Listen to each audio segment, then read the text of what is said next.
जहां अधिकांश महिलाएं शादी होने के बाद घर गृहस्थी और नौकरी के बीच संतुलन बनाने में व्यस्त हो जाती हैं।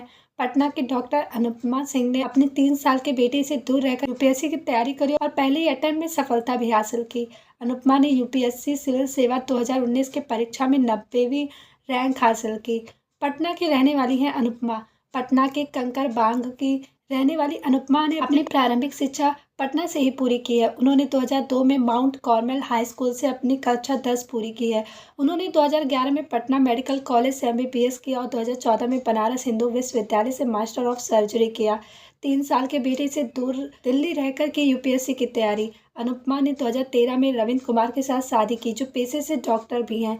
अपनी तैयारी के समय को याद करते हुए उन्होंने कहा, मेरा बेटा 3 साल का था जब मैंने तैयारी के लिए दिल्ली जाने का फैसला किया। अपने बेटे से दूर रहने का फैसला इस सफर का सबसे कठिन पड़ाव था। अनुपमा के दिल्ली आ जाने के बाद उनके पति ने ही उनके बेटे की देखभाल की और सफलता का श्रेय अपने परिवार के सपोर्ट को ही देती हैं। पहले ही अटेम्प्ट में की यूपीएससी सिविल सेवा परीक्षा क्लियर। 2018 में दिल्ली जाने के बाद अनुपमा ने एक निजी कोचिंग संस्थान में दाखिला लिया। उस समय को याद करते हुए अनुपमा बताती हैं, जब मैं करोल बाग में अकेली रह रही थी, मैंने अपना सारा समय पढ़ाई के लिए समर्पित किया।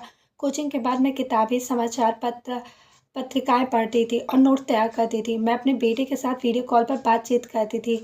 मैंने उनके बचपन और उनकी पहली गतिविधियों के एक चरण को मिस किया, लेकिन मैं आधी तैयारी छोड़कर लौटने के बारे में सोचने के बजाय यह सोचती थी कि मुझे घर वापस आने के लिए जल्द ही लक्ष्य हासिल करने पर ध्यान केंद्रित करना चाहिए। शायद यही कारण था कि मैंने पहले प्रयास में परीक्षा पास कर ली। सरकारी मेडिकल प्रणाली में सुधार लाने के लिए किया सिविल सेवा में आने का फैसला।